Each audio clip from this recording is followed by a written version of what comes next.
नमस्कार दोस्तों। आप एक कल्पना कीजिए अपने मन में। आप एक कल्पना कीजिए। हमने एक फ़िल्म तो देखा था।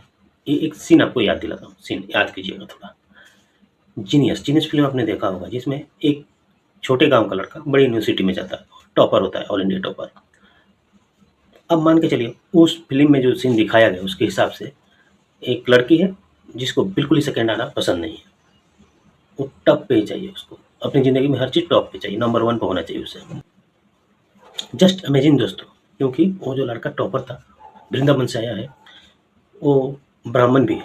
तो लड़की अगर चाहती है कि मैं इसे सस्पेंड करवा दूँ, कॉलेज से निकलवा दूँ, यूनिवर्सिटी से निकलवा दूँ बाहर, तो निकलवा सकती है। लेकिन ये जब का फ़िल्म है, तब ऐसा लॉ नहीं था, नहीं तो फ़िल्म में ऐसा ही होता। लेकिन आज के यूजीसी कानून के रूल के हिसाब से, सॉरी कानून बोल रहा हूँ, रूल के हिसाब से, क्योंकि इसमें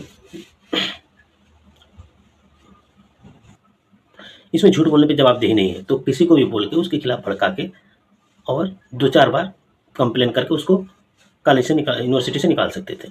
ये हाल हो सकता है आज की स्थिति में जो है, जिस तरह से रूल लगाया गया है।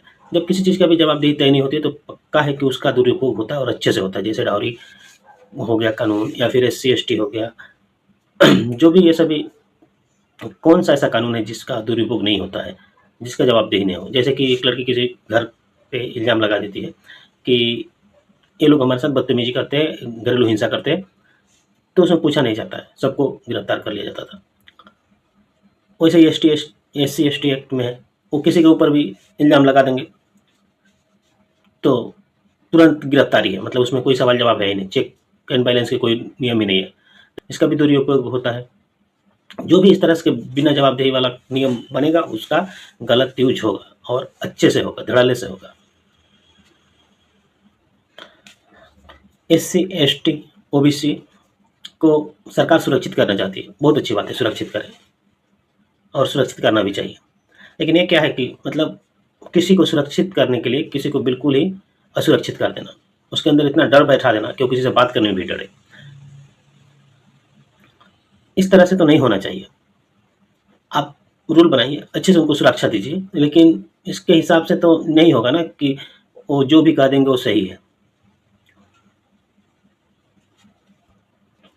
और इस रूल के हिसाब से यूनिवर्सिटीज़ को इतनी प्रेशराइज़ करके रखा गया है, इतनी प्रेशराइज़ करके रखा गया है कि अगर वो लोग टाइम पे काम नहीं करते हैं तो आप बिल्कुल लाइसेंस ही रद्द कर देंगे।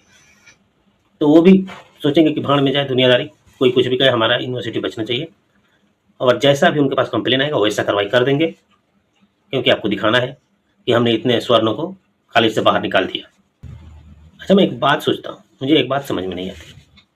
डॉक्टर राजेंद्र प्रसाद, भीमराव अम्बेडकर और सुभाष चंद्र बोस जब ये लोग पढ़ रहे थे, इनको कौन सा मतलब रूल के हिसाब से कॉलेज में सुरक्षित किया गया था? उन लोग को भी किसी न किसी रूल के हिसाब से सुरक्षित किया गया होगा। आपको अगर मालूम है तो मुझे बताइएगा कमेंट में, मुझे नहीं मालूम है।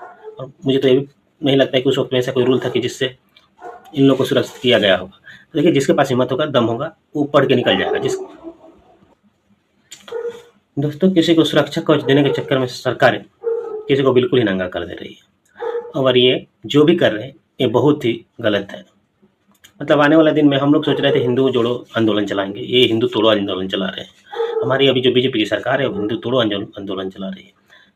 इस तरह के बंटवारा से सिर्फ पहचान बढ़ती है, लोग जातियों में बढ़ जाते हैं, लोग क्षेत्र में बढ़ जाते हैं, और लोग भाषावाद में बढ़ जाते हैं। हर तरह से बंटवारा होता है ऐसे में।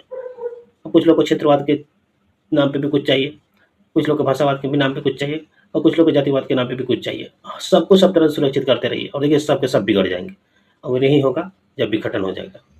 आपको लगता होगा कि ये आसान, मैं ऐसे ही बोल रहा हूँ। आप लोग जो कर रहे हैं उसका अंतोगत्वा नतीजा वहीं पे जाकर रुकेगा, बंटवारे पे। इस तरह से आप करते रहेंगे। मतलब 2012 का कानून ठीक ही था, उसमें क्या प्रॉब्लम था? कोई प्रॉब्लम नहीं था। लेकिन नहीं, आपको कुछ करना था, दिखाना था कि हम तो दलितों के मतलब पूरा का पूरा समर्पण भाव से हित है, और दलितों का हित करते करते स्वर्णों को लतिया दिए। यही हुआ ना। जिस देश के यूनिवर्सिटी पे कैंपस में लिख दिया जाता दीवारों पे, ब्राह्मण भारत छोड़ो, क्षत्रिय भारत छोड़ो, पनीय भारत छोड़ो, वहाँ पे आप कानून लाके आपने बहुत अच्छा किया, ये उम्मीद कर रहे हैं।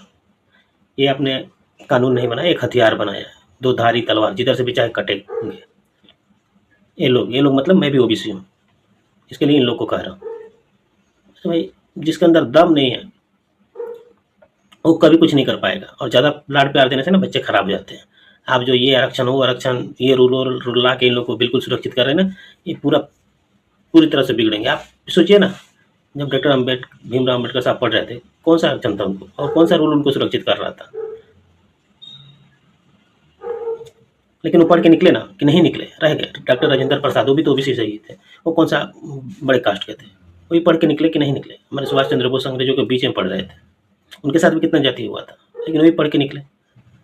एक ही आदमी पे होता है। ST SC जो कानून बना है वो कितना दुरुपयोग होता है उसका। एक आदमी को झूठे केस में फंसा दिया जाता है और 20 साल पूरा जिंदगी का जवानी का उसका निकल जाता है। घर आता है जब तक वो जेल से छूट के, उसके बाद में उसके सब कुछ खत्म हो गया था, माँ बाप भाई बहन सब, और उसकी अपनी जिंदगी। जिसने उसके ऊपर केस किया था उसका कुछ बिगड़ा, कुछ हुआ उसके ऊपर? कुछ नहीं। तो जब जवाबदेही तय नहीं होगा तो इस तरह के हादसे होते रहेंगे। हरियाणा के बस की एक कहानी है, कहानी नहीं, एक घटना है। 2 लड़के ने मिलकर एक लड़के को पिटाई कर दिया और उसके बाद उन लोग को बहुत इनाम मिला, ये हुआ क्या क्या, उसको बाप रे बाप, पता नहीं कौन कौन सा उनको उपाधि दे दी गई।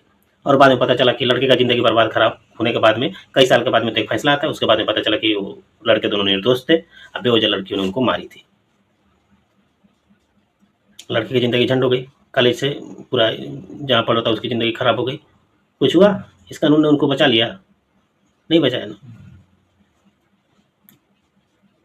तो आप जो ये सुरक्षा दे रहे हैं ना, सुरक्षा भी उतना ही देना चाहिए जितना की ज़रूरत है। ज़रूरत से ज़्यादा सुरक्षा देकर आप किसी को असुरक्षित कर रहे हैं।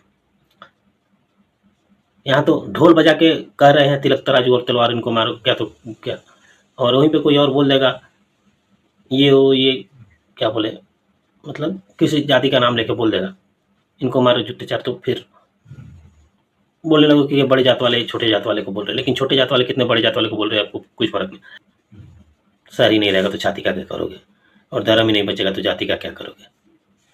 सबका साथ सबका विकास और सबका विश्वास, जब आप इस तरह के रूल्स बनाते हैं तो ये मजाक लगता है, एक जुमला लगता है, और इसके लिए आपको कभी कभी लोग जुमलेबाज कहते हैं। हम नहीं कह रहे हैं, लोग कहते हैं, ये चीज़ें जुमला लगता है। दोस्तों वीडियो में आज के लिए इतना ही। वीडियो आपको अच्छी लगी हो तो वीडियो को लाइक कीजिए, चैनल को सब्सक्राइब कीजिए।